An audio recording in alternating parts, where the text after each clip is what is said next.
Hey everybody, this is Rich Ramirza, owner-operator of East Rosebud Fly Shop, and I'd like to welcome you to our first East Rosebud podcast on East Rosebud TV.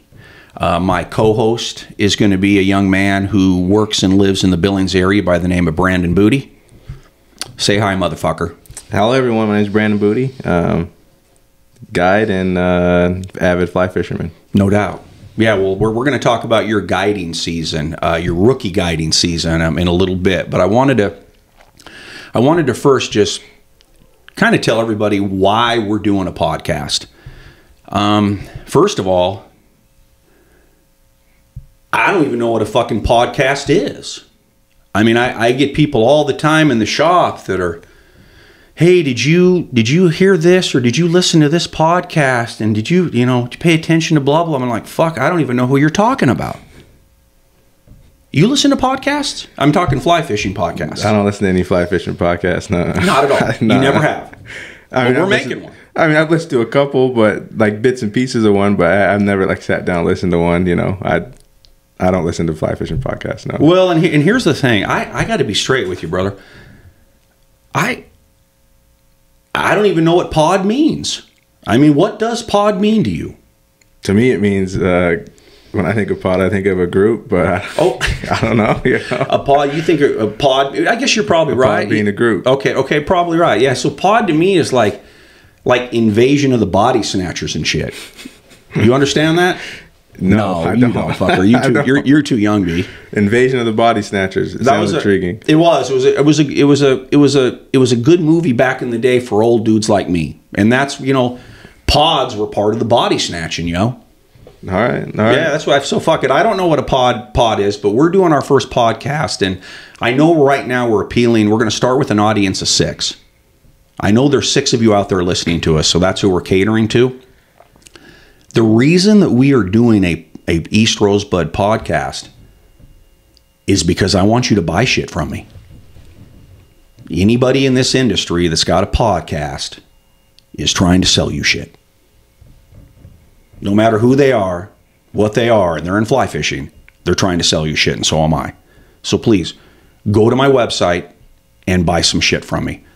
I'm going to be paying for a fucking divorce here shortly, so I really desperately need it right now. Go spend that money. Go spend that money, please. So that's why we're doing this shit, all right?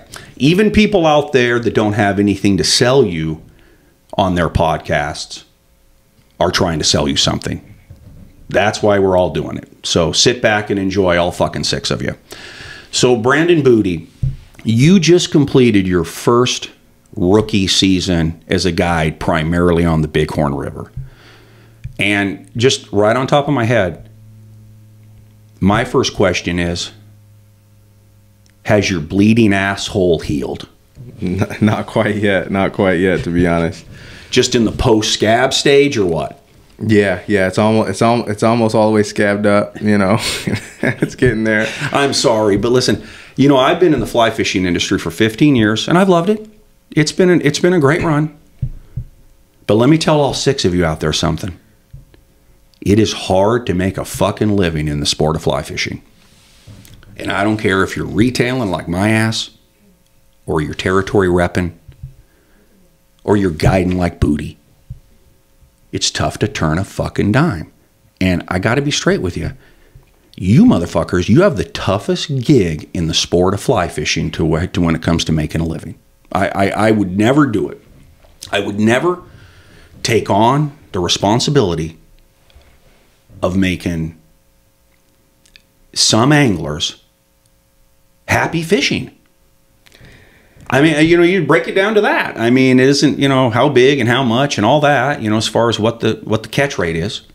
But you're still having to make people happy while they're fishing. And that to me is just like,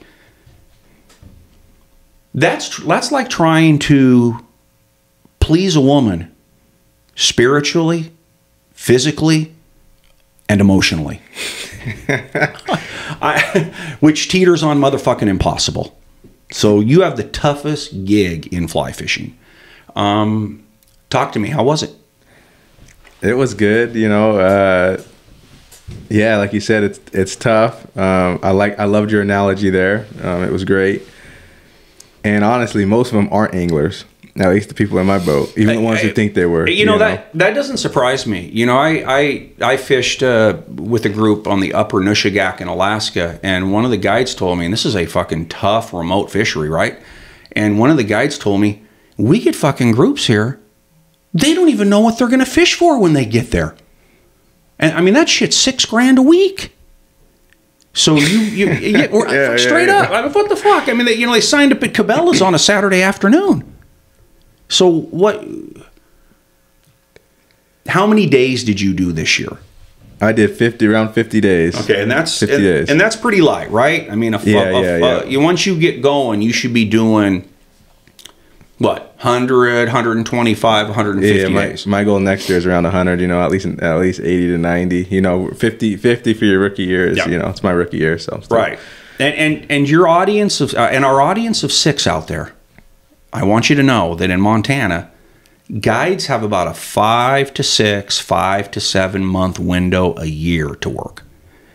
So these fuckers are like racking up day after day after day after day. I have guides come into the shop and they're like, oh, I just got done with 14 in a row. I got today off, then I'm in for 11 more straight.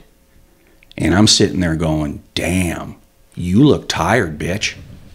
So it's a tough gig, right? So 50's not terrible, but yeah. I wasn't on that day train, you know. But yeah, like you said, there's some guys out there doing 20, 30 days in a row. In a row. I mean, you know, let's face it. You know, I did 25 days in a row in a boat with somebody. The first idiot that says the wrong thing, I'm going to bite the fucker's head off. I mean, it's not that I want to, but am I wrong? No, you're not wrong. You know, especially at the end of the year, you know, what they call it, sassy September. Oh, you know, sassy. I never heard that. In September. That's beautiful. And that's a guide is sassy. Yes. Obviously. Yes. That's not client short, sassy. You know, straight to the point. Oh, you fuck, know? I see it. They come in, they're like, where's your beads, bitch? I'm like, oh, I'm sorry, sir. They're right. Yeah, right. Seriously. So you said, getting back to what you said at the beginning of the conversation, I mean, most people don't know how to fish. I mean, who's your average client? Well, I'm the rookie, so I don't know. You know, that probably has something to do with it, right? And you basically get the clients that don't have a fucking clue about anything. Because I guess. Because that's going to make up for your lack of guide game. Yeah, I would say, yeah. But, you know, a lot of times it's a whole group coming in, though. You know, 10 people, and none of them know what's going on. It's a company thing, something like that. There might be one person in the group who fly fishes or have before. So let me get this shit straight. You got people coming to a fairly technical tailwater with a lot of varying degrees of difficulty. These folks are brand fucking new. And then, so you give them the 10, 15 minute casting tutorial in the yard that doesn't include their big bobber, right? You got them casting the bobber in the yard. So sometimes I'll have it fully set up in the yard. Yeah, okay, guys. Okay. Other times I'll just have the fly line on there, you know, just depends. Yeah. So you give them the tutorial. And then basically it's on. Yeah. And I would imagine the casting part isn't terrible for some people, but I've heard that the one thing clients don't do well is listen. They don't listen worth the damn. They don't listen worth the damn. Kids, women or women? Kids and women. I still think you said it wrong. No, I don't know. Maybe. Okay, women. Either way, women, plural. Kids and more women. than one. Kids and women. Okay. They listen is what I see. They listen better and they learn how to cast quicker. Sure, of course. And you know, I like teaching them the most for sure. Well, of course they do. I mean, dude. Again, standing at a fly shop counter for 15 years, you'd be shocked at how big of pussies some of the men fly fishermen are. I mean, well, that might be a little much, but you know who you are. Got to be one of you in that 6, that audience of 6. So, okay, so continue. So, you know, you do your casting instruction. You're in the boat. We're in the boat, and then, you know, I'm dodging hooks. You're dodging hooks. I love that. And then I'm dodging hooks, you know, and I'll, for me, I'm not trying to get hooked, you know, so I get on them about their cast, you know, and I'll be on them all day, like, hey, get it up, you know, but a lot of the problem is the guys try to, especially if they spin roded before, you know, when you load the rod on your way down is, you know, that quick down is what loads it. So they keep trying to muscle the rod, and it's just bad for everybody when they start doing that. You know? So you get it. I mean, 50 guided days this year. How many untangles do you think you did? Oh, I can't. Well, so 50 days. What do you think? 10 a day, 15 a day, 20 a day? You know, sometimes it's 20 a day. You know, so that's 1,000. That's 1,000. That's right 1,000 untangles. That's hardcore. Sometimes it's 20 a day. Sometimes it's 10. Sure. You know, I would say it's no less than 5 a day, though. Yeah. Okay. You know. Yeah. Because, well, I mean, you know, that is kind of a deal, right? I mean, it's, you know, I've never fished before, and now you got me out here with this heavy bobber, some weight, blah, blah, you know. So it isn't exactly easy, but I hear a lot of guides complain that they just don't seem to wrap around setting the hook. That out of everything that goes on with, you know, a rookie client, it's, you could say set 40 times in the morning, and then you give up at 1 o'clock. Yeah, I don't know. I don't know what they. I don't know why these people won't set the hook. Another thing is some of them won't mend. Well, I told us. But that's a technique. It is a technique. Setting the hook's not a technique. I mean, that's a fucking lift your rod tip. Right. But my thing with mending is right. Like, I explain what it is. I give them the concept, and I feel like I'm good at explaining things. Right. Okay. And some people won't mend. I had to tell one guy. I said, "Hey, if you know when to mend, you can mend without me telling you. Go ahead and mend one time. Go ahead and do it. Go ahead and mend without me telling you to." I don't know if they're afraid to mend the wrong way, and I'm getting mad at them. I tell them I will never get mad at you for mending. Yeah. I'm never gonna get mad at you for mending. You're not gonna get mad at them for anything. And it's for setting the hook. I'm definitely not getting mad at him for setting the hook. I set the hook as much as you want. And please do. For sure. Whoever sets the hook the most probably catches the most fish. You know? Yeah, that's right. I love that. Yeah. Well, so anyway, so you got the mending, you got a lot going on with people. But I would assume attitude in the boat would be, to me, the biggest potential for not a good day with a client. And 90% of your days were good this year, 80%? What, you know, I'm talking a good tip, a good compliment, you know, good personal interaction with a client. What percentage of your days were good? I'd say a high percent, you know, 80, 90. Good. Yeah, that's pretty fucking high good percent. And I don't think you can do better than that, can you? Yeah, and I'm good with the people. You are. Right? I'm pretty even keel. That's why you're sitting here, yo.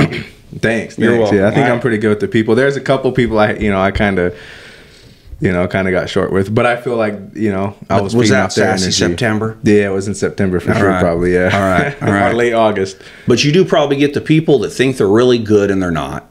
Oh yeah, a lot of those people. A lot of them. A lot of them. Wow. Yeah. If they say they fly fish, you just can't believe it. You know, you can't believe it. Yeah. Okay. You gotta wait. You gotta wait and see for yourself. Well, of course. I've had probably, you know, 5 or 6 people who actually I didn't have to tell them in, set the hook. You know, they could actually fish. You know? Well, and that's, I mean, a day like that with somebody like that, that's just way better for the guide. Oh, I mean, you actually have some fun, right?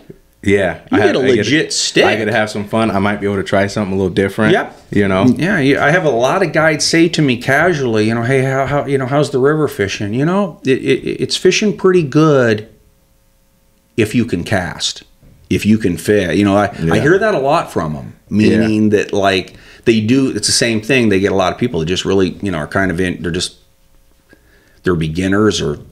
Yeah, and they're not beginners, or if they're not setting the hook. There's those days where those fish are really fast, and they're barely taking it and spitting it, and they're not setting on everything, and that can change. You know, that if you're setting on everything, you can double your fish. Well, yeah, you know, and it's like, well, so you can only tell somebody mend and set it so many times.